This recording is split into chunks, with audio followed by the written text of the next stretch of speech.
Dear student, उजाला academy में आपका स्वागत है। जैसा कि आप लोगों को पता है, बिहार पुलिस की वैकेंसी आ चुकी है और आप लोग इसका फॉर्म भी भर चुके हैं। बस इसकी तैयारी बाकी है, जिसमें कि सबसे इम्पोर्टेंट टॉपिक मध्यकालीन इतिहास का होता है। तो हम लोग पिछली परीक्षाओं में पूछे जाने वाले 100 क्वेश्चन को कवर करने वाले हैं। तो वीडियो को बिल्कुल भी स्किप मत करिएगा, एंड तक देखिएगा। और यदि चैनल पर पहली बार विजिट किए हैं तो जरूर से जरूर सब्सक्राइब कर लीजिएगा और बेल आइकन को भी प्रेस कर दीजिएगा। तो चलिए बिना देरी किए हुए क्लास को स्टार्ट कर लेते हैं और देख लेते हैं पहला वो इम्पोर्टेंट क्वेश्चन कौन सा है। देखिए, क्वेश्चन नंबर 1 है, निम्नलिखित में से किस तोमर शासक को दिल्ली शहर को स्थापित करने का श्रेय प्राप्त है? बताइए आप लोग, किस तोमर शासक को दिल्ली शहर को स्थापित करने का श्रेय प्राप्त है? आपके सामने ऑप्शन दिया गया है अनंगपाल, वजात, रुदाने, देवराज। सभी क्वेश्चन का आंसर करने का कोशिश करिएगा आप लोग। तो चलिए आप लोग बताएंगे कि किस तोमर शासक को दिल्ली शहर स्थापित करने का श्रेय प्राप्त है। तो यहाँ पर जितने भी बच्चे आंसर कर रहे हैं, ऑप्शन नंबर ए अनंगपाल, वो बिल्कुल करेक्ट है। अनंगपाल एक ऐसे तोमर शासक हैं जिनको दिल्ली शहर स्थापित करने का श्रेय जाता है। तो यहाँ पर option number A correct answer हो जाएगा अनंग पाल। याद रखेंगे आप लोग। देखिए, क्वेश्चन नंबर 2 है, मोहम्मद बिन कासिम ने निम्नलिखित में से किस ईसन में सिंध पर विजय प्राप्त की थी? जो मोहम्मद बिन कासिम थे, वो किस सन में सिंध पर विजय प्राप्त किए थे? ऑप्शन आपके सामने दिया गया है 712 ईस्वी में, 812 ईस्वी में, 912 ईस्वी में, 1012 ईस्वी में। तो देखिए, जो मोहम्मद बिन कासिम थे वो 712 ईस्वी में सिंध पर विजय प्राप्त किए थे। यानी कि यहाँ पर option number A correct answer हो जाएगा 712 ईस्वी। ठीक है, आगे क्वेश्चन नंबर 3, महमूद गजनी ने निम्नलिखित में से किस प्रसिद्ध मंदिर पर धावा बोला था? जो महमूद गजनी थे वो किस प्रसिद्ध मंदिर पर धावा बोले थे? आप लोग आंसर करेंगे। ऑप्शन आपके सामने दिया गया है बेलूर, हलेबीड, सोमनाथ, कोणार्क। मोहम्मद गजनी किस प्रसिद्ध मंदिर पर धावा बोला था? तो याद रखिएगा, मोहम्मद गजनी सोमनाथ प्रसिद्ध मंदिर जो सोमनाथ है उस पर धावा बोला था। याद रखिएगा, इस क्वेश्चन का राइट आंसर है ऑप्शन नंबर सी। देखिए, क्वेश्चन नंबर 4 है, तराइन की दूसरी लड़ाई में पृथ्वीराज को किसने पराजित किया था? जो तराइन की दूसरी लड़ाई हुई थी, पृथ्वीराज को उसमें किसने पराजित किया था? महमूद गजनवी ने, कुतुबुद्दीन ऐबक ने, मोहम्मद गौरी ने, अलाउद्दीन खिलजी ने। बताइए, जो तराइन की दूसरी लड़ाई थी उसमें पृथ्वीराज को किसने पराजित किया था, किसने हराया था? जल्दी से आंसर करेंगे आप लोग। इस क्वेश्चन का क्या राइट आंसर हो जाएगा? तो देखिए, जितने भी बच्चे यहाँ पर ऑप्शन नंबर सी के साथ जा रहे हैं, ऑप्शन नंबर सी आंसर कर रहे हैं, वो बिल्कुल करेक्ट हैं, मोहम्मद गौरी। ठीक है, तराइन की जो दूसरी लड़ाई हुई थी उसमें पृथ्वीराज को मोहम्मद गौरी ने पराजित किया था, हराया था। आगे क्वेश्चन नंबर 5, मोहम्मद गौरी विजित प्रदेशों की देखभाल के लिए निम्नलिखित में से किस विश्वसनीय जनरल को छोड़कर गया था? जो मोहम्मद गौरी थे वो विजित प्रदेशों की देखभाल के लिए ऐसे कौन से जनरल, विश्वसनीय जनरल को छोड़कर गए थे? आप लोग आंसर करेंगे, जल्दी जल्दी बताएंगे कौन सा राइट आंसर हो जाएगा। यहाँ पर ऑप्शन आपके सामने दिया गया है नसीरुद्दीन, इल्तुतमिश, कुतुबुद्दीन ऐबक, मलिक काफूर। जल्दी जल्दी आंसर करिए आप लोग, क्या हो जाएगा इस क्वेश्चन का राइट आंसर? तो देखिए, यहाँ पर जितने भी बच्चे आंसर कर रहे हैं option number C Qutubuddin Aibak, वो बिल्कुल करेक्ट है। मोहम्मद गौरी विजित प्रदेशों की देखभाल के लिए कुतुबुद्दीन ऐबक जैसे विश्वसनीय जनरल को छोड़ कर गए थे। ठीक है, यहाँ पर option number C correct answer हो जाएगा। आगे क्वेश्चन नंबर 6, निम्नलिखित में से किस राजपूत राजा ने मोहम्मद गौरी को पहली बार हराया था? किस राजपूत राजा ने मोहम्मद गौरी को पहली बार हराया था? आपके सामने ऑप्शन है पृथ्वीराज तृतीय, बघेल भीम, जयचंद्र, कुमार पाल। बताइए आप लोग, किस राजपूत राजा ने मोहम्मद गौरी को पहली बार हराया था? जल्दी जल्दी आंसर करिए आप लोग, कमेंट करके आंसर बताएंगे आप लोग जल्दी जल्दी। और वीडियो को ज्यादा से ज्यादा शेयर करने की कोशिश करिएगा ताकि और भी बच्चों का हेल्प हो सके। और एक बार मैं फिर से कहना चाहूंगी आप लोगों को कि मैं ऐसे ही बेहतरीन तरीके से आप लोगों की तैयारी करवाती रहूंगी। तो चैनल पर अगर पहली बार विजिट किए हैं तो चैनल को जरूर जरूर सब्सक्राइब कर लीजिएगा और बेल आइकन को भी प्रेस कर दीजिएगा ताकि मेरी हर एक वीडियो टाइम से आप तक पहुंचती रहे। देखिए, यहाँ पर मोहम्मद गौरी को पहली बार हराने वाले राजपूत राजा थे बघेल भीम। ठीक है, याद रखिएगा, बघेल भीम वो राजपूत राजा थे जो मोहम्मद गौरी को पहली बार हराए थे। ठीक है, यानी कि इस क्वेश्चन का राइट आंसर हो जाएगा ऑप्शन नंबर बी। आगे क्वेश्चन नंबर 7, निम्नलिखित घटनाओं को काल क्रमानुसार व्यवस्थित कीजिए। यहाँ क्रमानुसार व्यवस्थित करना है आप लोगों को। चलिए जल्दी जल्दी व्यवस्थित करके आप लोग आंसर करेंगे, कमेंट करके बताइएगा जल्दी जल्दी। इसको क्रम के अनुसार व्यवस्थित करके आप लोग आंसर बताएंगे। पैगंबर मोहम्मद का जन्म, भारत में गुप्त राजवंश का उदय, रोमन कोलोसियन का पूरा होना, पीटर महान रूस का जार बना। इसको काल क्रम के अनुसार व्यवस्थित करिए और आंसर करिए। चलिए इसको व्यवस्थित कर लेते हैं। देखिए, अगर काल क्रम के अनुसार बात की जाए तो सबसे पहले यहाँ पर हो जाएगा रोमन कोलेसियन का पूरा होना। ठीक है, फर्स्ट पे ये आ जाएगा, और सेकेंड पर भारत में गुप्त राजवंश का उदय हो जाएगा। ठीक है, ऑप्शन मिलाते जाइएगा, जिस भी ऑप्शन में ये दिखेगा सीरियल नंबर उसको टिक कर दीजिएगा। और तीसरे नंबर पे आएगा पैगंबर मुहम्मद का जन्म। ठीक है, और लास्ट में बचा आपका पीटर महान रूस का जार बना। तो इसको सीरियल नंबर से आप देख सकते हैं कि सबसे पहले ऑप्शन नंबर सी यहाँ पर आपको दिखाई दे रहा है और किसी भी ऑप्शन में नहीं दिखाई दे रहा है, यानी कि यहाँ पर option number A correct answer हो जाएगा। ठीक है, देखिए आगे क्वेश्चन नंबर 8, कुव्वत उल इस्लाम मस्जिद जो कि दिल्ली में है, उसका निर्माण इसमें से किसके द्वारा किया गया था। यहाँ पर आपको 4 ऑप्शन दिए गए हैं, इसमें से आपको बताना है कि जो दिल्ली में कुव्वत उल इस्लाम मस्जिद है उसका निर्माण किसके द्वारा किया गया था। क्या वो कुतुबुद्दीन ऐबक के द्वारा किया गया था, या अलाउद्दीन खिलजी के द्वारा, इल्तुतमिश के द्वारा, मोहम्मद आदिल शाह के द्वारा। बताइए, जो कुव्वत उल इस्लाम मस्जिद है दिल्ली में स्थित है, उसका निर्माण किसके द्वारा किया गया था। तो याद रखिएगा, कुव्वत उल इस्लाम मस्जिद का निर्माण कुतुबुद्दीन ऐबक के द्वारा किया गया था, यानी कि ऑप्शन नंबर ए इस क्वेश्चन का राइट आंसर हो जाएगा। देखिए क्वेश्चन नंबर 9 है, दिल्ली का वह सुल्तान कौन था जिसकी मृत्यु पोलो खेलते हुए हुई थी। पोलो खेलते हुए किस सुल्तान की मृत्यु हुई थी। जल्दी से आप लोग कमेंट करके आंसर बताएंगे इसका। ऑप्शन आपके सामने दिया गया है, कुतुबुद्दीन ऐबक, अलाउद्दीन खिलजी, फिरोज शाह तुगलक, गियासुद्दीन तुगलक। बताइए, दिल्ली सल्तनत का वह कौन सुल्तान वह कौन है जिसकी मृत्यु पोलो खेलते हुए हुई थी। देखिए यहाँ पर जितने भी बच्चे आंसर कर रहे हैं ऑप्शन नंबर 1 कुतुबुद्दीन ऐबक, वो बिल्कुल करेक्ट हैं। दिल्ली सल्तनत के ये वो सुल्तान हैं जिनकी मृत्यु पोलो खेलते हुए हुई थी, और ये कुतुबुद्दीन ऐबक दिल्ली सल्तनत के पहले सुल्तान थे। याद रखिएगा, पहले सुल्तान भी ये कुतुबुद्दीन ऐबक थे दिल्ली सल्तनत के। ठीक है, आगे क्वेश्चन नंबर 10, दिल्ली के सुल्तान का पद संभालने से पहले बलबन किस सुल्तान का प्रधानमंत्री था।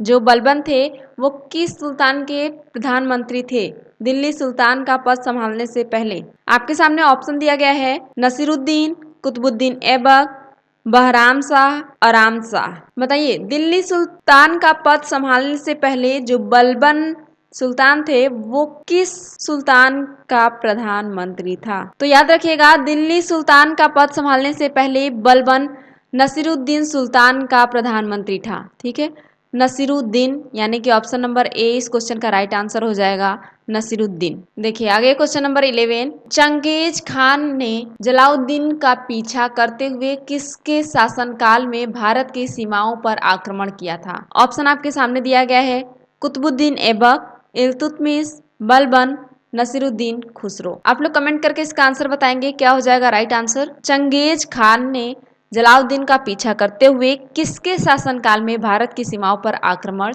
किया था। तो याद रखिएगा, इल्तुतमिश के शासनकाल में भारत की सीमाओं पर आक्रमण किया था चंगेज खान, जो कि जलाउद्दीन का पीछा करते हुए किया था, यानी कि ऑप्शन नंबर बी इस क्वेश्चन का राइट आंसर हो जाएगा। याद रखिएगा। आगे क्वेश्चन नंबर 12, प्रसिद्ध फारसी त्योहार नौरोज का प्रवर्तन किसने किया था। जो प्रसिद्ध फारसी त्योहार है नौरोज, उसका प्रवर्तन किसने किया था।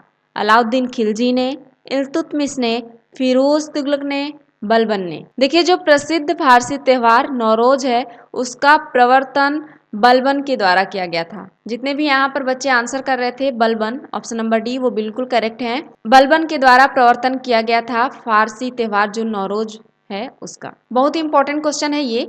अगर आपसे पूछ लिया जाए कि प्रसिद्ध फारसी त्योहार जो नौरोज है उसका प्रवर्तन किसके द्वारा किया गया था, तो याद रखिएगा बलबन के द्वारा। देखिए क्वेश्चन नंबर 13 है, निम्नलिखित में से वह अकेली रानी कौन थी जिसने दिल्ली पर शासन किया? बताइए, उस अकेली रानी का नाम बताइए जिसने दिल्ली पर शासन किया। आपके सामने ऑप्शन दिया गया है, रजिया सुल्तान, चांद बीबी, मेहरुन्निसा, हजरत महल। उस अकेली रानी का नाम बताना है जिसने दिल्ली पर शासन किया था। याद रखिएगा, रजिया सुल्तान वह रानी है जिसने दिल्ली पर शासन किया था। ऑप्शन नंबर ए इस क्वेश्चन का राइट आंसर हो जाएगा, रजिया सुल्तान। देखिए आगे क्वेश्चन नंबर 14, वे दो वंशज कौन थे जिन्होंने खिलजी शासकों से तत्काल पहले और बाद में शासन किया? बताइए, उन दो वंशजों का नाम बताना है आपको जिन्होंने खिलजी शासकों से तत्काल पहले और बाद में शासन किया था। आपके सामने ऑप्शन दिया गया है, गुलाम तथा लोदी, सैयद तथा लोदी, गुलाम तथा तुगलक, गुलाम तथा लोदी। उन दो वंशजों का नाम बताइए जिन्होंने खिलजी शासन के तत्काल पहले भी और बाद में भी शासन किया था। आप लोग जल्दी से आंसर करेंगे, इसका क्या हो जाएगा करेक्ट आंसर? तो जितने भी बच्चे यहाँ पर आंसर कर पा रहे हैं ऑप्शन नंबर सी वो बिल्कुल करेक्ट है।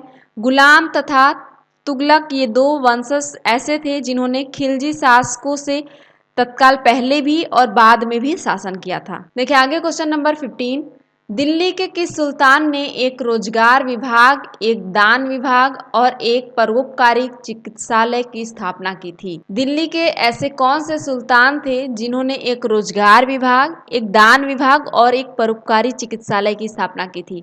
बताइए, आपके सामने ऑप्शन दिया गया है, फिरोज तुगलक, मोहम्मद तुगलक, अलाउद्दीन खिलजी, बलबन। दिल्ली के उस सुल्तान का नाम बताना है आपको जिसने एक रोजगार विभाग, एक दान विभाग और एक परोपकारी चिकित्सालय की स्थापना की थी। बताइए क्या हो जाएगा यहाँ पर करेक्ट आंसर? तो याद रखिएगा, फिरोज तुगलक हैं, उन्होंने एक रोजगार विभाग की, दान विभाग की और परोपकारी चिकित्सालय की स्थापना की थी।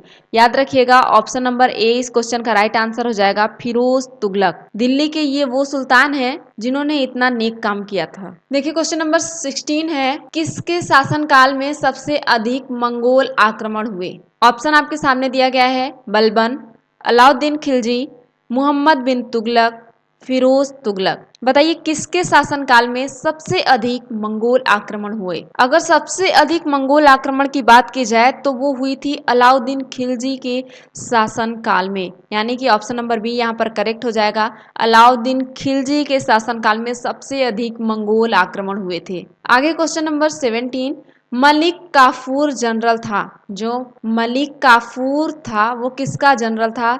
आप लोग कमेंट करके इसका आंसर बताएंगे। ऑप्शन आपके सामने दिया गया है, सिकंदर लोदी का, कुतुबुद्दीन ऐबक का, अलाउद्दीन खिलजी का, हुमायूं का। बताइए मलिक काफूर किसका जनरल था? देखिए अगर हम मलिक काफूर की बात करें तो वो अलाउद्दीन खिलजी का जनरल था, यानी कि ऑप्शन नंबर सी इस क्वेश्चन का राइट आंसर हो जाएगा। और एक रिक्वेस्ट आपसे यही रहेगी कि थोड़ा ध्यान दीजिएगा हर एक क्वेश्चन पर, क्योंकि यहाँ पर जो भी क्वेश्चन मैंने सेलेक्ट किया है वो पिछली परीक्षाओं में पूछे जाने वाले क्वेश्चन है, तो आगे भी क्वेश्चन रिपीट हो सकते हैं। परीक्षा की दृष्टि से बहुत ही इंपॉर्टेंट क्वेश्चन है, तो हर एक क्वेश्चन पर आपका ध्यान होना चाहिए। ठीक है, चलिए आगे बढ़ते हैं क्वेश्चन नंबर 18 की तरफ। देखिए क्वेश्चन नंबर 18 है, निम्नलिखित में से किस खिलजी शासक ने दिल्ली के राज सिंहासन पर बैठने के लिए अपने ससुर की हत्या कर दी थी? जो दिल्ली का राज सिंहासन है उस पर बैठने के लिए किस खिलजी शासक ने अपने ससुर जी की हत्या कर दी थी? ऑप्शन देखिए आपके सामने दिया गया है, कुतुबुद्दीन ऐबक ने, जलालुद्दीन खिलजी ने, गयासुद्दीन ने, अलाउद्दीन खिलजी ने। बताइए वो कौन सा खिलजी शासक था जिसने दिल्ली के राज सिंहासन पर बैठने के लिए ही अपने ससुर की हत्या कर दी थी? अपने सिंहासन को प्राप्त करने के लिए ससुर की हत्या करने वाला शासक अलाउद्दीन खिलजी था। याद रखिएगा यहाँ पर ऑप्शन नंबर डी करेक्ट हो जाएगा। अलाउद्दीन खिलजी ऐसा शासक था जिसने दिल्ली के राज सिंहासन पर बैठने के लिए अपने ससुर की हत्या कर दी थी। ठीक है, याद रखिएगा इस क्वेश्चन का राइट आंसर है ऑप्शन नंबर डी। आगे क्वेश्चन नंबर 19, बाजार विनियम प्रणाली आरंभ की गई थी। जो बाजार विनियम प्रणाली है वो किसके द्वारा आरंभ की गई थी? ऑप्शन आपके सामने दिया गया है, मोहम्मद बिन तुगलक द्वारा, इल्तुतमिश के द्वारा, अलाउद्दीन खिलजी द्वारा, गयासुद्दीन द्वारा। बताइए जो बाजार विनियमन प्रणाली थी वो किसके द्वारा आरंभ की गई थी? तो याद रखिएगा जो बाजार विनियमन प्रणाली थी वो आरंभ की गई थी अलाउद्दीन खिलजी के द्वारा, यानी कि ऑप्शन नंबर यहाँ पर सी करेक्ट हो जाएगा। बाजार विनियमन प्रणाली का आरंभ अलाउद्दीन खिलजी के द्वारा किया गया था, याद रखिएगा। आगे क्वेश्चन नंबर 20, दिल्ली के निम्नलिखित सुल्तानों में से किसे इतिहासकारों के विरोधाभासों का मिश्रण बताया। बताइए, दिल्ली के निम्नलिखित सुल्तानों में से किसे इतिहासकारों ने विरोधाभासों का मिश्रण बताया। ऑप्शन आपके सामने दिया गया है, बलबन, इब्राहिम लोदी, अलाउद्दीन खिलजी, मोहम्मद बिन तुगलक। जल्दी से आप लोग कमेंट करके इसका आंसर बताएंगे, क्या हो जाएगा करेक्ट आंसर। दिल्ली के ऐसे कौन से सुल्तान थे जिसे इतिहासकारों ने विरोधाभासों का मिश्रण बताया था। तो याद रखिएगा यहाँ पर करेक्ट आंसर हो जाएगा ऑप्शन नंबर डी, मोहम्मद बिन तुगलक। मोहम्मद बिन तुगलक, याद रखिएगा। मोहम्मद बिन तुगलक को इतिहासकारों ने विरोधाभासों का मिश्रण बताया था। बहुत ही इंपॉर्टेंट क्वेश्चन है ये, बार बार एग्जाम में पूछा गया है, तो इसे कहीं आप नोट डाउन कर लीजिएगा। देखिए आगे क्वेश्चन नंबर 21, मोहम्मद बिन तुगलक निपुण था। किसमें निपुण था मोहम्मद बिन तुगलक? कला में, संगीत में, सुलेखन में, दर्शन में। जल्दी से आप लोग आंसर करेंगे इसका। मोहम्मद बिन तुगलक निपुण था, किसमें निपुण था मोहम्मद बिन तुगलक? अगर बात की जाए मोहम्मद बिन तुगलक की तो वो दर्शन में निपुण था। यहाँ पर ऑप्शन नंबर डी करेक्ट हो जाएगा, दर्शन में मोहम्मद बिन तुगलक निपुण था। देखिए आगे क्वेश्चन नंबर 22, कुतुब मीनार को जैसे हम आज उसे देखते हैं अंततः पुनर्निर्माण किया गया था। जो कुतुब मीनार है उसको जैसे हम आज देखते हैं अंततः पुनर्निर्माण किया गया था। किसके द्वारा पुनर्निर्माण किया गया था कुतुब मीनार? बताइए। ऑप्शन आपके सामने दिया गया है, बलबन के द्वारा, अलाउद्दीन खिलजी द्वारा, सिकंदर लोदी द्वारा, फिरोज तुगलक द्वारा। जल्दी से आप लोग कमेंट करके इसका आंसर बताएंगे। जैसा आज हम लोग कुतुब मीनार को देख रहे हैं, अंततः पुनर्निर्माण किसके द्वारा किया गया था? देखिए यहाँ पर जितने भी बच्चे आंसर कर पा रहे हैं ऑप्शन नंबर डी वो बिल्कुल करेक्ट है, फिरोज तुगलक के द्वारा। ठीक है, फिरोज तुगलक के द्वारा पुनर्निर्माण किया गया था कुतुब मीनार का, याद रखेंगे। आगे क्वेश्चन नंबर 23, नीचे दिए गए दिल्ली के सुल्तानों के वंशों को कालानुक्रम में व्यवस्थित कीजिए। दिल्ली के सुल्तानों को कालानुक्रम व्यवस्थित करना है आपको, फिर आंसर करना है। ऑप्शंस आपके नीचे दिए गए हैं। खिलजी, तुगलक, सैयद, गुलाम को कालानुक्रम व्यवस्थित करिए। जो उनके वंश का कालानुक्रम था उसके हिसाब से आप व्यवस्थित करिएगा। देखिए अगर दिल्ली के सुल्तानों के वंशों के अनुसार अगर हमें व्यवस्थित करेंगे तो सबसे पहले गुलाम, ठीक है, फिर खिलजी, उसके बाद आते हैं तुगलक तीसरे नंबर पर, फिर लास्ट में सैयद। अब ये आप मिलाएंगे कि सबसे पहले ऑप्शन नंबर 4 कहाँ पर दिख रहा है, यहाँ पर भी दिख रहा है और यहाँ पर भी दिख रहा है। फिर दूसरे नंबर पर आपका ऑप्शन नंबर यहाँ पर 1 है, 1 कहाँ पर दिख रहा है, दोनों ऑप्शन में दिख रहा है। ठीक है, दूसरा नंबर कहाँ पर दिख रहा है, ऑप्शन नंबर डी में दिख रहा है, आप यहाँ पर देख सकते हैं। यानी कि ऑप्शन नंबर डी इस क्वेश्चन का राइट आंसर हो जाएगा। आप अगर वंश के अनुसार व्यवस्थित करेंगे तो सबसे पहले गुलाम, फिर खिलजी, फिर तुगलक, अंत में सैयद। याद रखेंगे इस क्वेश्चन का राइट आंसर है ऑप्शन नंबर डी। देखिए आगे क्वेश्चन नंबर 24, इन बत्तुता किसके शासन काल में भारत आया था? जो इन बत्तुता था वो किसके शासन काल में भारत आया था? ऑप्शन आपके सामने दिया गया है, इल्तुतमिश के शासन काल में, अलाउद्दीन खिलजी के, मोहम्मद बिन तुगलक, बलबन।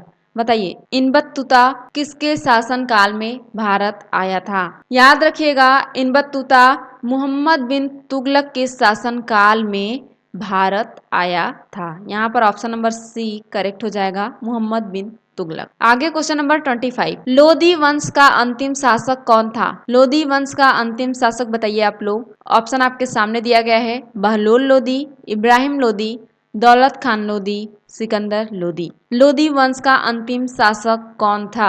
जल्दी से आंसर करेंगे आप लोग, क्या हो जाएगा इस क्वेश्चन का राइट आंसर। तो अगर हम बात करें लोदी वंश के अंतिम शासक के तो वो थे इब्राहिम लोदी। इब्राहिम लोदी लोदी वंश के सबसे अंतिम शासक थे। यहाँ पर option number B correct answer हो जाएगा, याद रखेंगे आप लोग। और इसे इंपॉर्टेंट में भी नोट कर लीजिएगा कहीं ना कहीं, क्योंकि हर एक एग्जाम में ये क्वेश्चन पूछा गया है। आगे क्वेश्चन नंबर 26, लोदी वंश की स्थापना किसने की थी? जो लोदी वंश थी उसकी स्थापना किसके द्वारा की गई थी? ऑप्शन आपके सामने दिया गया है, इब्राहिम लोदी, सिकंदर लोदी, बहलोल लोदी, खिज्र खान। बताइए लोधी वंश की स्थापना किसके द्वारा की गई थी? देखिए अगर हम लोधी वंश की बात करें तो इसकी स्थापना की गई थी बहलोल लोधी के द्वारा। ठीक है, बहलोल लोधी ने लोधी वंश की स्थापना की थी, याद रखिएगा। यानी कि ऑप्शन नंबर सी इस क्वेश्चन का राइट आंसर हो जाएगा। देखिए आगे क्वेश्चन नंबर 27, भारत में चिश्ती सिलसिले को किसने स्थापित किया था? जो चिश्ती सिलसिला था उसको किसने स्थापित किया था भारत में? ऑप्शन आपके सामने दिया गया है, निजामुद्दीन औलिया, सलीम चिश्ती, शेख मोइनुद्दीन चिश्ती, हमीदुद्दीन नगौरी। बताइए, ऑप्शन हमने आपको बता दिया। भारत में चिश्ती सिलसिले को किसने स्थापित किया था? बताइए इस क्वेश्चन का राइट आंसर क्या हो जाएगा? जल्दी से आप लोग कमेंट करके बताएंगे। भारत में चिश्ती सिलसिले की स्थापना किसने की थी? याद रखिएगा यहाँ पर करेक्ट आंसर है option number C, Sheikh Moinuddin Chishti ने भारत में चिश्ती सिलसिले की स्थापना की थी। यानी कि ऑप्शन नंबर सी इस क्वेश्चन का राइट आंसर हो जाएगा, शेख मोइनुद्दीन चिश्ती। आगे क्वेश्चन नंबर 28, प्रथम भक्ति आंदोलन का आयोजन किसने किया था? प्रथम भक्ति आंदोलन का आयोजन किसने किया था? नानक ने, मीरा ने, रामदास ने, रामानुजाचार्य ने। बताइए प्रथम भक्ति आंदोलन का आयोजन किसने किया था? मैंने ऑप्शन आप लोगों को बता दिया, आप लोग आंसर करेंगे अब जल्दी से कि प्रथम भक्ति आंदोलन का आयोजन किसने किया था। अगर बात की जाए प्रथम भक्ति आंदोलन के आयोजन की तो वो किया गया था रामानुजाचार्य के द्वारा। ठीक है, रामानुजाचार्य ने प्रथम भक्ति आंदोलन की आयोजना की थी। बहुत ही इंपॉर्टेंट क्वेश्चन है, एग्जाम में आने वाला क्वेश्चन है। अगर आपसे एग्जाम में पूछ लिया जाए कि प्रथम भक्ति आंदोलन का आयोजन किसने किया था तो याद रखिएगा रामानुजाचार्य ने। देखिए आगे क्वेश्चन नंबर 29, निम्नलिखित में से वह सूफी संत कौन था जो यह मानता था कि भक्ति संगीत ईश्वर के निकट पहुंचाने का मार्ग है? ऑप्शन आपके सामने दिया गया है, शेख मोइनुद्दीन चिश्ती, बाबा फरीद, सैयद मोहम्मद, शाह आलम बुखारी। वह सूफी संत का नाम बताइए जो यह मानता था कि भक्ति संगीत ईश्वर के निकट पहुंचने का एकमात्र मार्ग है। देखिए इस क्वेश्चन का जो राइट आंसर है वो है option number A, Sheikh Moinuddin Chishti. Sheikh Moinuddin Chishti एक ऐसे सूफी संत थे जो ये मानते थे कि भक्ति संगीत ईश्वर के निकट पहुंचने का मार्ग होता है। ठीक है, याद रखिएगा ऑप्शन नंबर ए इस क्वेश्चन का राइट आंसर हो जाएगा। आगे क्वेश्चन नंबर 30, भक्ति एवं सूफी आंदोलन के संतों का योगदान था। बताइए किसमें योगदान था भक्ति एवं सूफी आंदोलन के संतों का? धार्मिक सद्भाव में, राष्ट्रीय एकता में, हिंदुओं और मुसलमानों की एकता में, सामाजिक सद्भाव में। जल्दी से आप लोग आंसर करेंगे। भक्ति एवं सूफी आंदोलन के संतों का योगदान था, किसमें था? तो यहाँ पर जितने भी बच्चे आंसर कर पा रहे हैं ऑप्शन नंबर ए वो बिल्कुल करेक्ट है, धार्मिक सद्भाव में। भक्ति एवं सूफी आंदोलन के संतों का योगदान धार्मिक सद्भाव में था। यानी कि ऑप्शन नंबर ए इस क्वेश्चन का राइट आंसर हो जाएगा। आगे क्वेश्चन नंबर 31, अलवार संतों का आविर्भाव निम्नलिखित में से किस आधुनिक राज्य से हुआ? जो अलवार संत थे उनका आविर्भाव निम्नलिखित में से किस आधुनिक राज्य से हुआ था?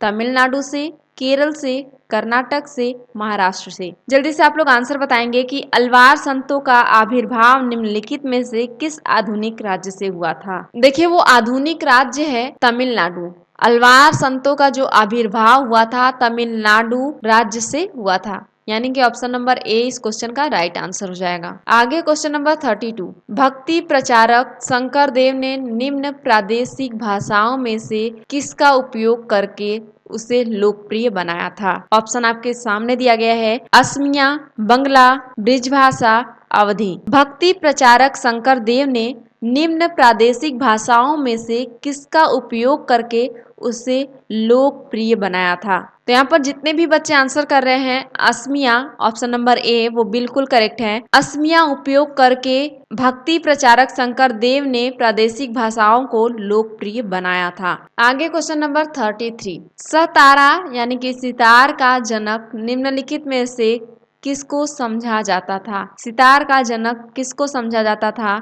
ऑप्शन आपके सामने दिया गया है, मियां तानसेन को, बैजू बावरा, अमीर खुसरो, बड़े गुलाम अली खां। बताइए सितार का जनक निम्नलिखित में से किसको समझा जाता था? देखिए, अगर हम बात करें सितार का जनक तो अमीर खुसरो को समझा जाता था। ठीक है, यहाँ पर ऑप्शन नंबर सी करेक्ट हो जाएगा, अमीर खुसरो। अमीर खुसरो को सितार का जनक समझा जाता था, याद रखेंगे आप लोग। आगे क्वेश्चन नंबर 34, विजयनगर राज्य की स्थापना किसने की थी? अगर बात की जाए विजयनगर राज्य की स्थापना की तो वो किसके द्वारा की गई थी? आप लोग पहले कमेंट करके आंसर करेंगे। देखिए, ऑप्शन आपके सामने दिया गया है, तुलु वंश ने, संगम वंश ने, सालू वंश ने, देवराय वंश ने। बताइए, विजयनगर राज्य की स्थापना किसने की थी? तो यहाँ पर जो लोग भी आंसर कर पा रहे हैं, ऑप्शन नंबर बी वो बिल्कुल करेक्ट है, संगम वंश ने। विजयनगर राज्य की स्थापना संगम वंश ने की थी। ठीक है, आगे क्वेश्चन नंबर 35, विजयनगर के शासकों ने प्रोत्साहित किया था। विजयनगर के जो शासक थे वो किस किस चीजों को प्रोत्साहित किए थे? बताइए। हिंदी, मराठी और संस्कृत को, मलयालम, तमिल और संस्कृत को, तमिल, तेलुगु और संस्कृत को, तेलुगु, उर्दू और संस्कृत को। बताइए, विजयनगर के शासकों ने प्रोत्साहित किया था, किस किस लैंग्वेज को प्रोत्साहित किया था? आप लोग बताएंगे विजयनगर के शासकों ने। तो यहाँ पर जितने भी बच्चे आंसर कर रहे हैं, ऑप्शन नंबर सी वो बिल्कुल करेक्ट है, तमिल, तेलुगु और संस्कृत को विजयनगर शासकों द्वारा प्रोत्साहित किया गया था। ठीक है, यानी कि ऑप्शन नंबर सी इस क्वेश्चन का राइट आंसर हो जाएगा, तमिल, तेलुगु और संस्कृत। आगे क्वेश्चन नंबर 36, कृष्णदेव राय ने कौन सी पुस्तक लिखी थी? बताइए, कृष्णदेव राय ने कौन सी पुस्तक लिखी थी? ऑप्शन आपके सामने दिया गया है, मिताक्षरा, राज तरंगिणी, कर्पूर मंजरी, अमुक्त माल्यद। जो कृष्णदेव राय थे उन्होंने अमुक्त माल्यद नाम की पुस्तक लिखी थी।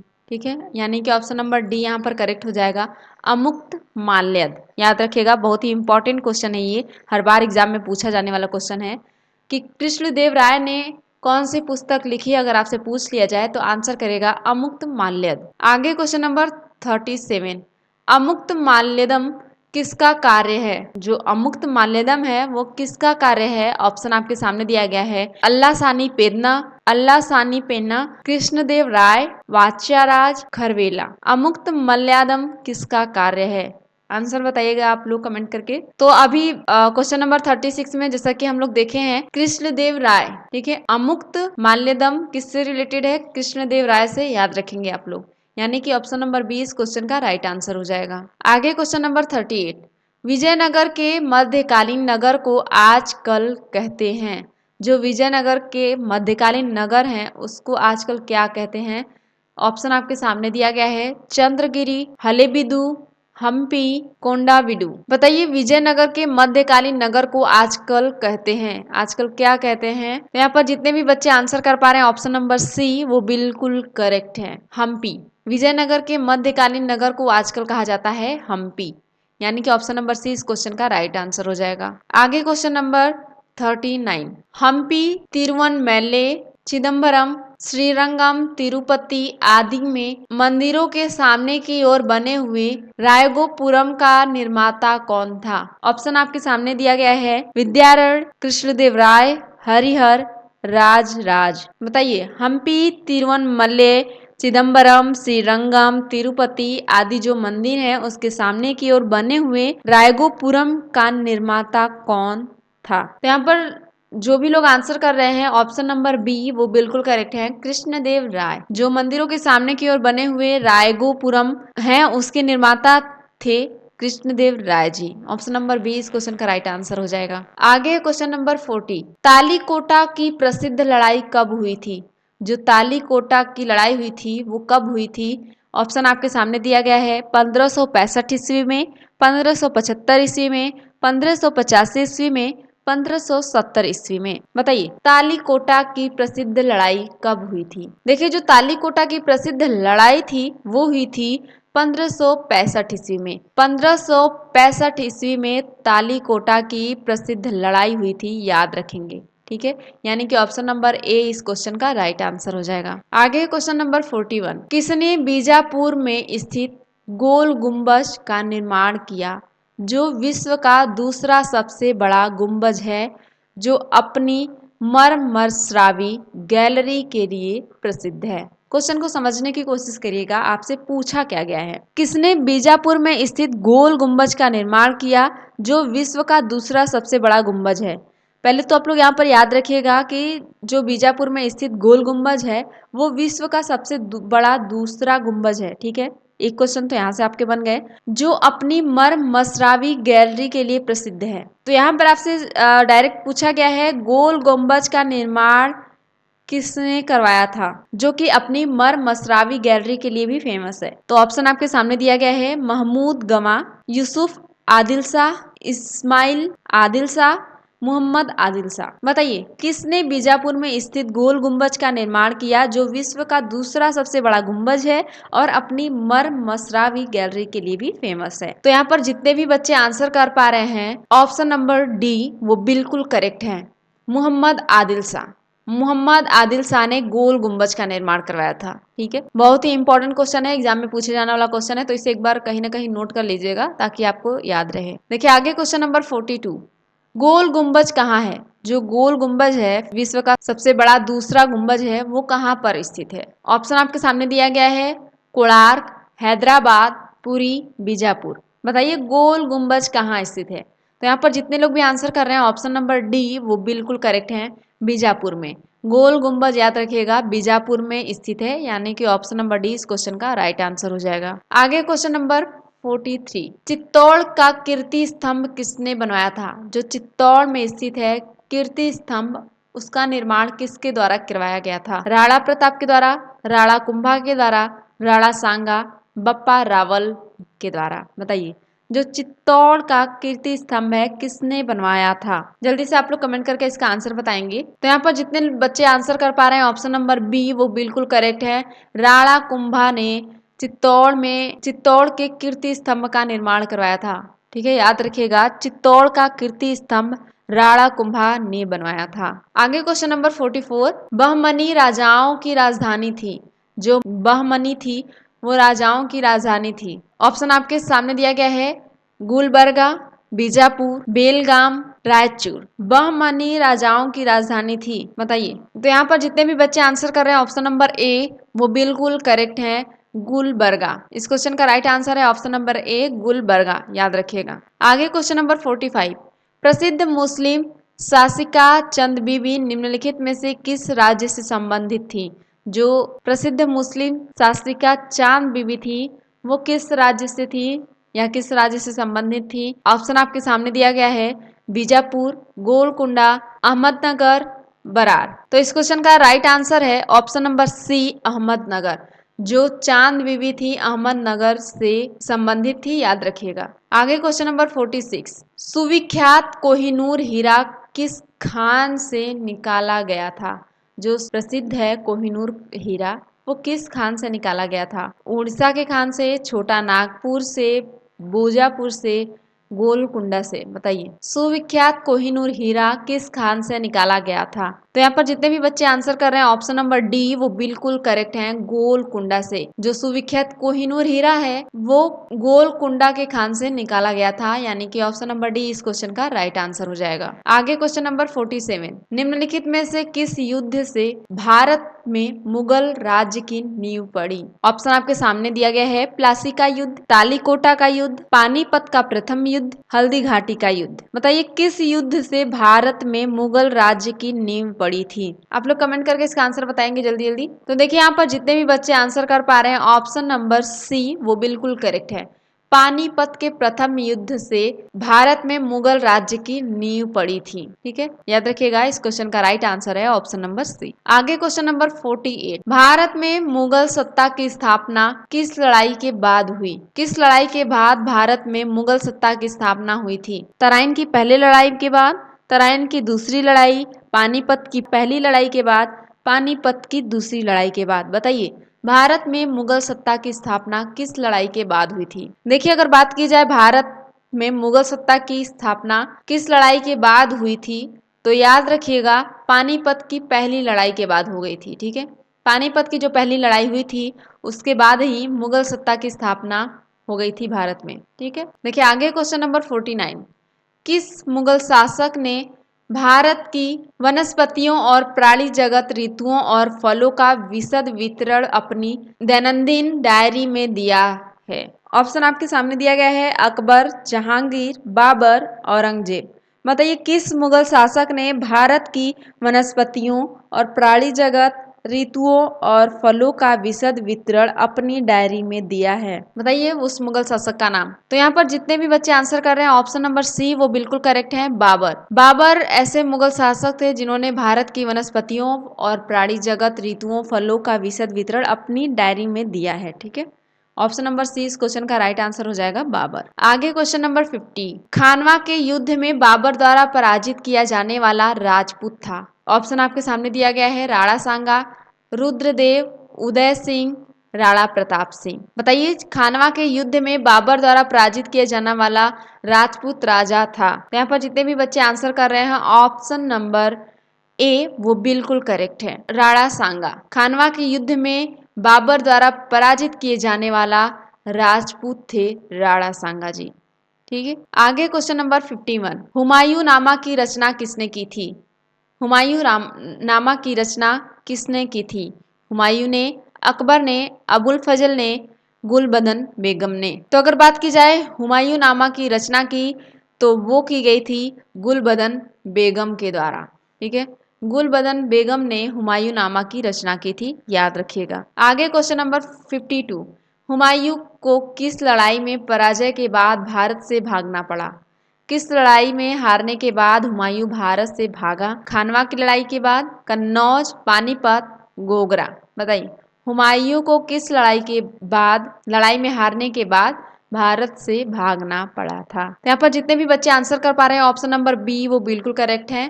कन्नौज की जो लड़ाई हुई थी उसमें हुमायूं हार गया था और भारत से उसे भागना भी पड़ा था।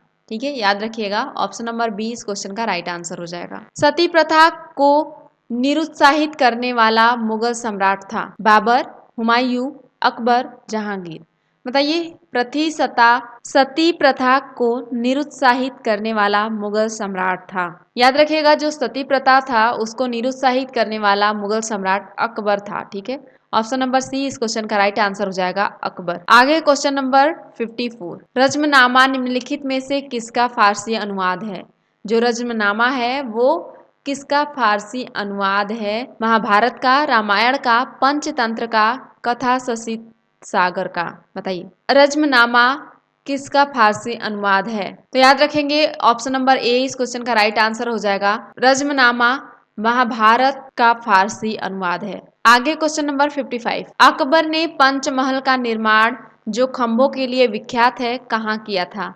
जो पंचमहल का निर्माण है वो कहाँ किया गया था। बताइए लाहौर में, फतेहपुर सिकरी, आगरा, सिकंदराबाद में। अकबर ने पंचमहल का निर्माण जो अपने खंभों के लिए विख्यात है कहाँ किया था। तो यहाँ पर जितने भी बच्चे आंसर कर रहे हैं ऑप्शन नंबर बी वो बिल्कुल करेक्ट है, फतेहपुर सिकरी में। जो पंचमहल का निर्माण है वो अकबर द्वारा करवाया गया था फतेहपुर सिकरी में, जो कि अपने खंभों के लिए विख्यात है। कई सारे क्वेश्चन के आंसर यहाँ से बन रहे हैं तो जिसको आप लोग नोटिस करते रहिएगा। ठीक है, पूरे के पूरे हम लोग 100 क्वेश्चन कवर करेंगे और ये सब क्वेश्चन आपको एग्जाम में जरूर देखने को मिलेंगे क्योंकि ये सभी क्वेश्चन सेलेक्टिव हैं जो कि एग्जाम में पूछे गए हैं, पिछली परीक्षाओं में पूछे गए हैं क्वेश्चन, वही सब क्वेश्चन को मैंने सेलेक्ट किया है। तो ज्यादातर वीडियो को शेयर करने की कोशिश करिएगा। तो यहाँ पर याद रखेंगे आप लोग कि option number B correct answer हो जाएगा, फतेहपुर सिकरी। देखिए आगे क्वेश्चन नंबर 56, सुप्रसिद्ध संगीतज्ञ दय तानसेन और बैजू बावरा किसके शासनकाल के सुविख्यात थे। किसके शासनकाल में ये लोग फेमस थे। जहांगीर के, बहादुर शाह जफर, अकबर, शाहजहां।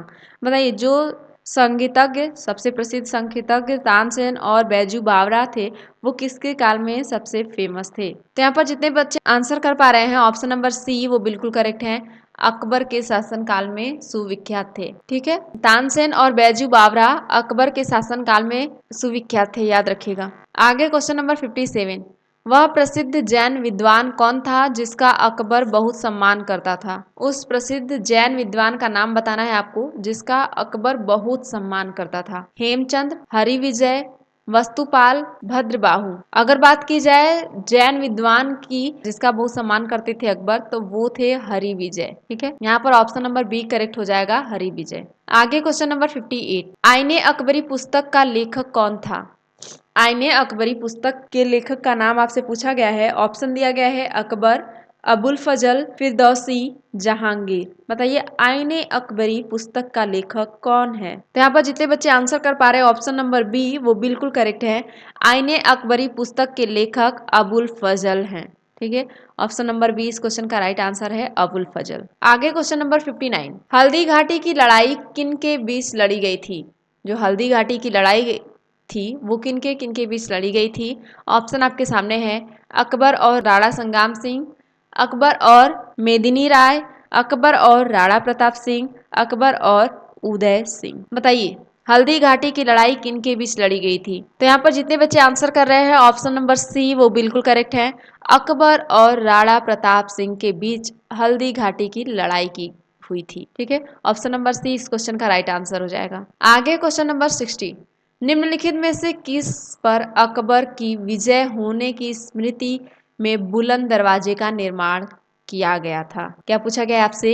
निम्नलिखित में से किस पर अकबर की विजय होने की स्मृति में बुलंद दरवाजे का निर्माण किया गया था? ऑप्शन आपके सामने दिया गया है, मालवा, डेक्कन, बंगाल, गुजरात। बताइए किस पर अकबर की विजय होने की स्मृति में याद में बुलंद दरवाजे का निर्माण किया गया था? यहाँ पर जितने बच्चे आंसर कर रहे हैं ऑप्शन नंबर डी वो बिल्कुल करेक्ट है, गुजरात। गुजरात पर अकबर जब विजय प्राप्त किया था तो उसकी याद में बुलंद दरवाजे का निर्माण करवाया गया था। याद रखेंगे आप लोग, बहुत ही इंपॉर्टेंट क्वेश्चन है। ऑप्शन नंबर डी इस क्वेश्चन का राइट आंसर हो जाएगा। आगे क्वेश्चन नंबर 61, मनसबदारी प्रणाली किसने आरंभ की थी? जो मनसबदारी प्रणाली थी वो किसने आरंभ की थी? अकबर ने, शाहजहां ने, जहांगीर ने, बाबर ने। बताइए मनसबदारी प्रणाली किसने आरंभ की थी? तो याद रखिएगा मनसबदारी प्रणाली आरंभ की गई थी अकबर के द्वारा। ऑप्शन नंबर ए इस क्वेश्चन का राइट आंसर हो जाएगा, अकबर के द्वारा मनसबदारी प्रणाली स्टार्ट की गई थी, आरंभ की गई थी। आगे क्वेश्चन नंबर 62, निम्नलिखित में से कौन सा एक फतेहपुर सिकरी में स्थित नहीं है? इसमें से ऐसा एक कौन सा ऑप्शन है जो फतेहपुर सिकरी में स्थित नहीं है?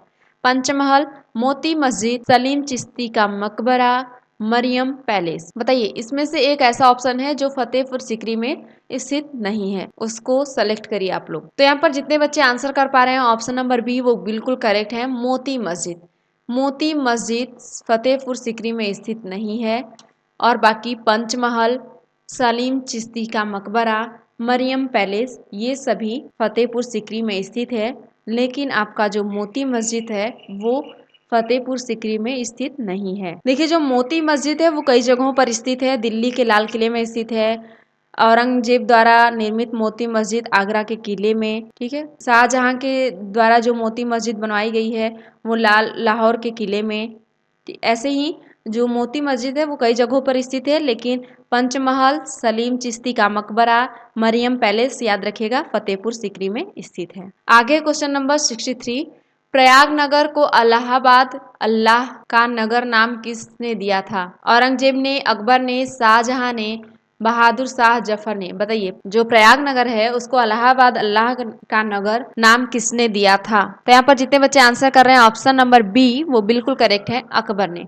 अकबर के द्वारा प्रयागनगर को अल्लाहाबाद अल्लाह का नगर नाम दिया गया था। आगे क्वेश्चन नंबर 64, अकबर के शासनकाल में भूराजस्व सुधारों के लिए कौन उत्तरदायित्व था? जो अकबर के शासनकाल में भू राजस्व सुधार था उसके लिए कौन उत्तरदायित्व था? बीरबल, टोडरमल, जय सिंह, बिहारी मल। जल्दी से आप लोग आंसर करिए, इसका कौन सा राइट आंसर हो जाएगा? देखिए अगर बात की जाए अकबर के शासनकाल में भू राजस्व सुधार के लिए उत्तरदायी कौन था, तो वो था टोडरमल। ठीक है, यानी कि ऑप्शन नंबर बी इस क्वेश्चन का राइट आंसर हो जाएगा, टोडरमल। टोडरमल उत्तरदायी थे भू राजस्व सुधार के लिए। आगे क्वेश्चन नंबर 65, जब्ती प्रणाली के अंतर्गत वास्तविक उत्पादन का कितना अंश राज्य की मांग के रूप में निर्धारित किया गया था? 1/4, 1/3, आधा, 5वां भाग। बताइए जब्ती प्रणाली के अंतर्गत वास्तविक उत्पादन का कितना अंश राज्य की मांग के रूप में निर्धारित किया गया था। आप लोग इसका आंसर करेंगे कमेंट करके जल्दी से जल्दी। हर एक क्वेश्चन का आप लोग आंसर करते चलिएगा ताकि आपको इससे पता चलेगा कि आपकी तैयारी कितनी हो रही है, कितना आपको आंसर आ रहा है। एक बार गलती करेंगे, 2 बार गलती करेंगे, लेकिन आपको आंसर याद रहेगा कि इस क्वेश्चन का आंसर मैंने गलत किया था, इसका ये नहीं वो होगा आंसर। जिससे इससे क्या होगा, आंसर करने से आपका हेल्प होगा तैयारी में। चाहे गलत चाहे सही, आप आंसर करने की जरूर कोशिश किया करें हर एक वीडियो पे, हर एक क्वेश्चन में, है ना। तो यहाँ पर देखिए जितने भी बच्चे आंसर कर पा रहे हैं, ऑप्शन नंबर बी वो बिल्कुल करेक्ट है, 1/3। ठीक है, जब्ती प्रणाली के अंतर्गत वास्तविक उत्पादन का 1/3 भाग राज्य की मांग के रूप में निर्धारित किया गया था। देखिए आगे क्वेश्चन नंबर 66, दिन ए इलाही एक नया धर्म निम्नलिखित में से किसके द्वारा शुरू किया गया था? हुमायूं के द्वारा, जहांगीर के द्वारा, अकबर के द्वारा, शाहजहां के द्वारा। जल्दी से आंसर आप लोग बताएंगे। दिन ए इलाही एक नया धर्म निम्नलिखित में से किसके द्वारा शुरू किया गया था।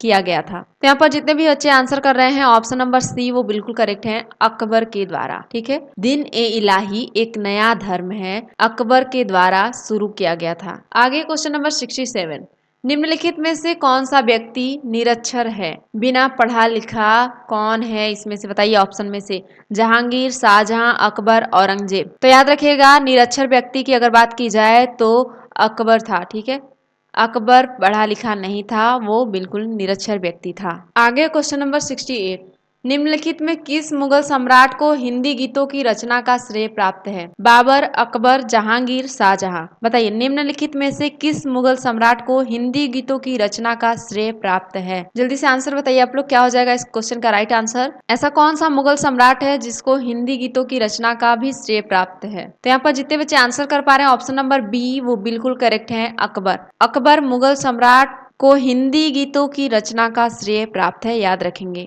आगे क्वेश्चन नंबर 69, निम्न में से कौन सा अकबर द्वारा अपनाया गया सुधार उपाय नहीं है? दाग, मनसबदारी प्रणाली, इक्ता प्रणाली, जब्ती। इसमें से ऐसा कौन सा सुधार था अपनाया गया अकबर के द्वारा जो उपाय नहीं था? तो यहाँ पर जितने बच्चे आंसर कर रहे हैं, ऑप्शन नंबर सी वो बिल्कुल करेक्ट है, इक्ता प्रणाली। इक्ता प्रणाली अकबर के द्वारा अपनाया गया था, जो कि कोई सुधार का उपाय नहीं था। ठीक है, यहाँ पर option number C correct answer हो जाएगा। आगे क्वेश्चन नंबर 70, जहांगीर का अर्थ क्या है? जो जहांगीर है उसका अर्थ क्या है? राष्ट्र का अधिपति, महाअधिपति, विश्व विजेता, सतयुद्ध का नायक। जहांगीर का अर्थ क्या है? आप लोग बताएंगे आंसर। देखिए अगर जहांगीर के अर्थ की बात की जाए तो उसका अर्थ होता है विश्व विजेता। ठीक है, विश्व को जीतने वाला। ऑप्शन नंबर सी इस क्वेश्चन का राइट आंसर हो जाएगा। आगे क्वेश्चन नंबर 71, चित्रकारी किसके शासन काल के दौरान अपने उच्चतम स्तर पर पहुंची? ऑप्शन दिया गया है अकबर, औरंगजेब, जहांगीर, शाहजहां। चित्रकारी किसके शासन काल के दौरान अपने उच्चतम स्तर पर पहुंची थी? आप लोग कमेंट करके आंसर बताएंगे जल्दी जल्दी। देखिए अगर चित्रकारी की बात की जाए कि सबसे उच्चतम स्तर पर पहुंची थी, तो वो पहुंची थी जहांगीर के शासनकाल में। ठीक है, जहांगीर के शासनकाल में चित्रकारी अपने उच्चतम स्तर पर पहुंच गई थी, यानी कि ऑप्शन नंबर सी इस क्वेश्चन का राइट आंसर हो जाएगा। आगे क्वेश्चन नंबर 72, इंग्लैंड के तत्कालीन राजा जेम्स जहांगीर के शाही दरबार में राजपूत के रूप में निम्नलिखित में से किसको भेजा गया था? इंग्लैंड के तत्कालीन राजा जेम्स द्वारा जहांगीर के शाही दरबार में राजपूत के रूप में निम्नलिखित में से किसको भेजा गया था?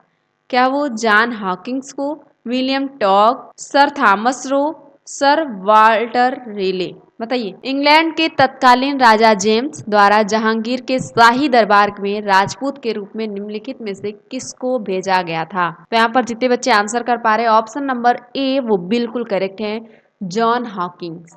ठीक है, ऑप्शन नंबर ए इस क्वेश्चन का राइट आंसर हो जाएगा। आगे क्वेश्चन नंबर 73, विश्व प्रसिद्ध तख्त ताउस निम्नलिखित में से किस मुगल भवन में रखा गया था? फतेहपुर सीकरी में दीवाने खास, आगरा का नया किला, दिल्ली में लाल किले का रंग महल, दिल्ली में लाल किले का दीवाने आम। बताइए विश्व प्रसिद्ध तख्त ताउस निम्नलिखित में किस मुगल भवन में रखा गया था? तो यहाँ पर जितने बच्चे आंसर कर रहे हैं, ऑप्शन नंबर डी वो बिल्कुल सही है, दिल्ली में लाल किले का दीवाने आम के मुगल भवन में रखा गया था विश्व प्रसिद्ध तख्त ताउस। ओके, आगे क्वेश्चन नंबर 74। शाहजहां ने निम्नलिखित में से किस शहर में मोती मस्जिद बनवाई थी? बताइए, मोती मस्जिद बनवाई गई थी कहाँ पर? शाहजहां के द्वारा बनाया गया था तो किस शहर में बनाया गया था? सबसे पहले याद रखिएगा कि मोती मस्जिद शाहजहां के द्वारा बनाया गया था। अब अगर शहर की बात की जाए तो ऑप्शन आपके सामने, आप आंसर करेंगे। दिल्ली, जयपुर, आगरा, अमरकोट। बताइए वो कौन सा शहर है जहां पर मोती मस्जिद बनवाई गई थी शाहजहां के द्वारा? देखिए यहाँ पर जितने बच्चे आंसर कर रहे हैं ऑप्शन नंबर सी वो बिल्कुल करेक्ट है। शाहजहां ने आगरा शहर में मोती मस्जिद बनवाई थी। ठीक है, आगे क्वेश्चन नंबर 75। निम्नलिखित में से औरंगजेब का उत्तराधिकारी कौन था? अगर औरंगजेब के उत्तराधिकारी की बात की जाए तो वो थे मुअज्जम। ठीक है, आगे क्वेश्चन नंबर 76। मुगल सम्राटों का मीर बख्शी किस विभाग की अध्यक्षता करता था? जो मुगल सम्राट का मीर बख्शी के विभाग था उसकी अध्यक्षता किसके द्वारा की जा रही थी? बताइए, आसूचना, विदेशी मामले, सेना संगठन, वित्त के मामले में? बताइए, मुगल सम्राटों का मीर बख्शी किस विभाग की अध्यक्षता करता था? तो यहाँ पर जितने बच्चे आंसर कर पा रहे हैं ऑप्शन नंबर सी वो बिल्कुल करेक्ट है, सेना संगठन। ठीक है, मुगल सम्राटों का जो मीर बख्शी था वो सेना संगठन विभाग की अध्यक्षता करता था, यानी कि ऑप्शन नंबर सी इस क्वेश्चन का राइट आंसर हो जाएगा। आगे क्वेश्चन नंबर 77। इनाम भूमि किसे दी जाती थी? जो इनाम भूमि थी वो किससे दी जाती थी? विद्वान और धार्मिक व्यक्ति को, पैतृक राजस्व संग्राहक को, मनसबदार, कुलीन को? बताइए, इनाम भूमि किसे दी जाती थी? तो यहाँ पर जितने बच्चे आंसर कर रहे हैं ऑप्शन नंबर ए वो बिल्कुल करेक्ट है, विद्वान और धार्मिक व्यक्ति को इनाम भूमि विद्वान और धार्मिक व्यक्ति को दी जाती थी। देखिए आगे क्वेश्चन नंबर 78।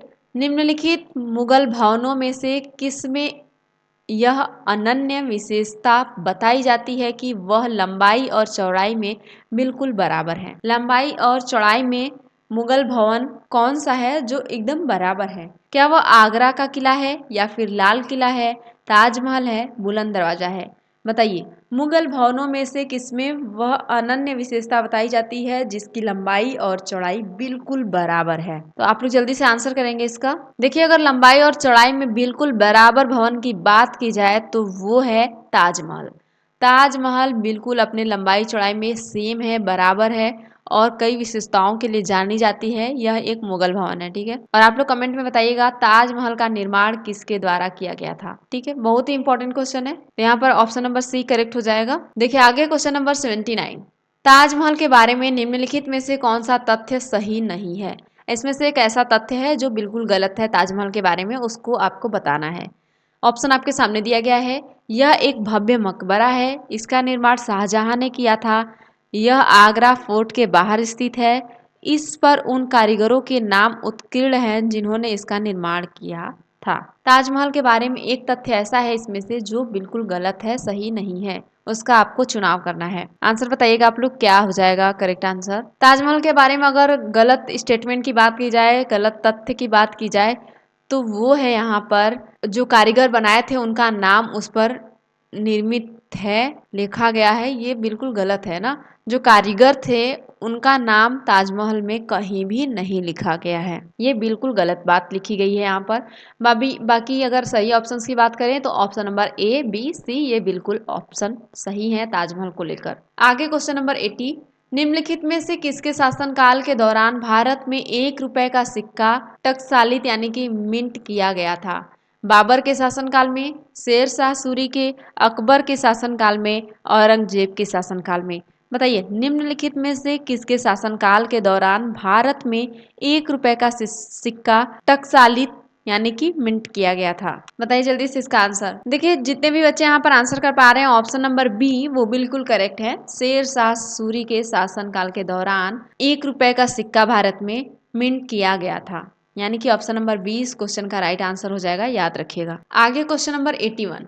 शेर शाह की महानता का द्योतक क्या है? हुमायूं के विरुद्ध उसका विजय अभियान, श्रेष्ठ सैन्य नेतृत्व, प्रशासनिक सुधार, धार्मिक सहिष्णुता? बताइए महान कार्य क्या है शेर शाह सूरी का, पूछा गया है आपसे। तो देखिए यहाँ पर जितने बच्चे आंसर कर रहे हैं ऑप्शन नंबर सी वो बिल्कुल करेक्ट है। प्रशासनिक सुधार शेर शाह सूरी के द्वारा एक ऐसा महान किया गया था, कार्य किया गया था। ठीक है, शेरशाह सूरी की यह महानता थी प्रशासनिक सुधार। बहुत ही इंपॉर्टेंट क्वेश्चन है, आपसे अगर पूछ लिया जाए तो आप लोग आंसर करेगा प्रशासनिक सुधार। आगे क्वेश्चन नंबर 82, शेरशाह द्वारा निर्मित ग्रैंड ट्रंक रोड पंजाब को किसके साथ जोड़ती थी? जो ग्रैंड ट्रंक रोड है वो सबसे पहले तो याद रखिएगा शेरशाह के द्वारा बनवाई गई थी, और यह पंजाब को किसके साथ जोड़ती थी? आप लोग आंसर करेंगे। ऑप्शन आपके सामने दिया गया है, लाहौर, मुल्तान, आगरा, पूर्व बंगाल। पंजाब को किसके साथ जोड़ती थी ग्रैंड ट्रंक रोड? तो जितने भी बच्चे आंसर कर पा रहे हैं यहाँ पर ऑप्शन नंबर डी वो बिल्कुल करेक्ट है, पूर्व बंगाल। ठीक है, याद रखिएगा पूर्व बंगाल को पंजाब से जोड़ती थी ग्रैंड ट्रंक रोड। आगे क्वेश्चन नंबर 83, शिवाजी के प्रशासन में पेशवा कहा जाता था? धार्मिक मामलों में मंत्री को, रक्षा मंत्री को, प्रधानमंत्री को, न्याय मंत्री को? पेशवा किसे कहा जाता था शिवाजी के प्रशासन में? तो देखिए अगर शिवाजी के प्रशासन में पेशवा किसे कहा जाता था आपसे अगर पूछ लिया जाए तो आंसर करिएगा प्रधानमंत्री को। प्रधानमंत्री को पेशवा कहा जाता था शिवाजी के प्रशासन काल में। देखिए आगे क्वेश्चन नंबर 84, शिवाजी का गुरु कौन थे? शिवाजी के अगर गुरु की बात की जाए तो वो थे रामदास। ठीक है, रामदास शिवाजी के गुरु थे, याद रखिएगा। आगे क्वेश्चन नंबर 85, छत्रपति शिवाजी को हराने के लिए औरंगजेब ने निम्न में से किसको भेजा था? शिवाजी को हराने के लिए औरंगजेब ने किसको भेजा था? ऑप्शन आपके सामने दिया गया है, राजा रजवंत सिंह, राजा मान सिंह, राजा भगवान दास, राजा जय सिंह। छत्रपति शिवाजी को हराने के लिए औरंगजेब ने किसको भेजा था? तो यहाँ पर जितने बच्चे आंसर कर रहे हैं ऑप्शन नंबर डी वो बिल्कुल करेक्ट है, राजा जय सिंह। राजा जय सिंह को भेजा गया था औरंगजेब के द्वारा छत्रपति शिवाजी को हराने के लिए, याद रखिएगा। आगे क्वेश्चन नंबर 86, शिवाजी ने मुगलों को किस संधि के द्वारा किलों को हस्तांतरित किया? किस संधि के द्वारा शिवाजी ने मुगलों को किलों को हस्तांतरित किया था? चित्तौड़ के किले को, पुणे, पुरंदर, तोरना? तो यहाँ पर जितने बच्चे आंसर कर पा रहे हैं ऑप्शन नंबर सी पुरंदर वो बिल्कुल करेक्ट है। शिवाजी ने मुगलों को पुरंदर संधि के द्वारा किलों को हस्तांतरित किया था। आगे क्वेश्चन नंबर 87, शिवाजी का राज्याभिषेक हुआ था, जब जो शिवाजी का राज्याभिषेक हुआ था वो किस ईस्वी में हुआ था, ये आपसे पूछा जा रहा है। ऑप्शन आपको दिया गया है 1627 ईस्वी में, 1674 ईस्वी में, 1680 ईस्वी में, 1670 ईस्वी में। बताइए शिवाजी का राज्याभिषेक हुआ था। तो यहाँ पर जितने बच्चे आंसर कर पा रहे हैं ऑप्शन नंबर बी वो बिल्कुल करेक्ट है, 1674 ईस्वी में शिवाजी का राज्याभिषेक किया गया था। आगे क्वेश्चन नंबर 88, शिवाजी के राज्य की राजधानी कहाँ थी? जो शिवाजी का राज्य था उसकी राजधानी कहाँ थी? ऑप्शन है पुणे, करवार, पुरंदर, रायगढ़। आंसर कर बताइएगा आप लोग क्या हो जाएगा करेक्ट आंसर। शिवाजी के राज्य की राजधानी कहाँ थी? तो देखिए जो शिवाजी के राज्य की राजधानी थी वो थी रायगढ़ में। ठीक है, याद रखिएगा रायगढ़ में शिवाजी के राज्य की राजधानी थी। आगे क्वेश्चन नंबर 89, निम्नलिखित संधियों को काल क्रमानुसार रखिए, काल के अनुसार क्रमानुसार करिए। अमृतसर की संधि, बसीन की संधि, श्रीरंगपट्टम की संधि, सालबई की संधि। आप लोग कमेंट करके इसका आंसर बताएंगे क्या हो जाएगा करेक्ट आंसर। तो देखिए सबसे पहले सालबई की संधि हुई थी। ठीक है, तो सबसे पहले आपको दो ऑप्शन में 4 दिख रहा है, एक ऑप्शन नंबर बी और सी में। ठीक है, और दूसरे नंबर पे हुई थी श्रीरंगपट्टम की संधि और ये आपको दिख रहा है दोनों ही ऑप्शन में, और तीसरे नंबर पे हुई थी बसीन की संधि। ठीक है, तो यानी कि ऑप्शन नंबर सी यहाँ पर करेक्ट हो जाएगा। अमृतसर की संधि चौथे नंबर पे हुई थी, ये सीरियल नंबर रहा आपका, और ये आपको दिख रहा है ऑप्शन नंबर सी में, तो यहाँ पर ऑप्शन नंबर सी करेक्ट हो जाएगा 4321। आगे क्वेश्चन नंबर 90, बताइए निम्नलिखित यूरोपीय शक्तियों में से किसने शिवाजी को तोपें प्रदान की थी? तो यहाँ पर जितने बच्चे आंसर कर पा रहे हैं ऑप्शन नंबर सी वो बिल्कुल करेक्ट है, अंग्रेज। आगे क्वेश्चन नंबर 91, भारत पर मोहम्मद बिन कासिम का आक्रमण कब हुआ था? मोहम्मद बिन कासिम का आक्रमण भारत पर कब हुआ था? ऑप्शन आपके सामने दिया गया है 710 ईस्वी में, 711, 712, 715। तो देखिए इसका राइट आंसर हो जाएगा ऑप्शन नंबर सी 712 ईस्वी पूर्व में भारत पर मोहम्मद बिन कासिम का आक्रमण हुआ था। ठीक है, 712 याद रखेंगे। आगे क्वेश्चन नंबर 92, सोमनाथ मंदिर को किस मुस्लिम आक्रमणकारी ने लूटा? सोमनाथ जो मंदिर है उसको किस मुस्लिम आक्रमणकारी ने लूटा था? मोहम्मद बिन कासिम, मोहम्मद गजनवी, मोहम्मद गौरी, तैमूर लंग। सोमनाथ मंदिर को लूटने वाले मुस्लिम आक्रमणकारी का नाम बताना है आपको। तो यहाँ पर जितने बच्चे आंसर कर रहे हैं option number B Mahmud Ghaznavi, वो बिल्कुल करेक्ट है। महमूद गजनवी ने सोमनाथ मंदिर को लूटा था, याद रखिएगा आप लोग। आगे क्वेश्चन नंबर 93, शाहनामा की अगर बात की जाए तो उसके रचयिता हैं फिरदौसी। ठीक है, शाहनामा के रचयिता अगर आपसे पूछ ली जाए तो आंसर करिएगा फिरदौसी। आगे क्वेश्चन नंबर 94, मोहम्मद गौरी ने 1192 ईस्वी में हुई तराइन की द्वितीय युद्ध में किस शासक को पराजित किया था? उसमें किस शासक को पराजित किया था? तो याद रखिएगा पृथ्वीराज चौहान को। ठीक है, ऑप्शन नंबर सी इस क्वेश्चन का राइट आंसर हो जाएगा। पृथ्वीराज चौहान को मोहम्मद गौरी ने 1192 ईस्वी में जो तराइन का द्वितीय युद्ध था उसमें हराया था। आगे क्वेश्चन नंबर 95, लाल बख्श किसे कहा जाता था? अगर लाल बख्श की बात की जाए तो वो कहा जाता था कुतुबुद्दीन ऐबक को। याद रखिएगा ऑप्शन नंबर ए इस क्वेश्चन का राइट आंसर हो जाएगा। आगे क्वेश्चन नंबर 96, कुतुब मीनार का निर्माण किसने पूर्ण करवाया था? पूर्ण रूप से कुतुब मीनार का निर्माण किसने करवाया था? अगर आपसे पूछ लिया जाए तो आंसर करिएगा इल्तुतमिश के द्वारा। ठीक है, ऑप्शन नंबर बी इस क्वेश्चन का राइट आंसर हो जाएगा। इल्तुतमिश के द्वारा कुतुब मीनार का निर्माण पूर्ण करवाया गया था। आगे क्वेश्चन नंबर 97, सिजदा एवं पाबोस प्रथा का आरंभ किसने किया था? अगर सिजदा और पाबोस प्रथा के आरंभ की बात की जाए, स्टार्ट की बात की जाए तो वो करवाया गया था बलबन के द्वारा। ऑप्शन नंबर सी यहाँ पर करेक्ट हो जाएगा, बलबन। याद रखिएगा। किस शासक ने लौ एवं रक्त की नीति का पालन किया? ऑप्शन आपके सामने दिया गया है, इल्तुतमिश, बलबन, अलाउद्दीन खिलजी, मोहम्मद बिन तुगलक। तो यहाँ पर जितने बच्चे आंसर कर पा रहे हैं ऑप्शन नंबर बी वो बिल्कुल करेक्ट है, बलबन।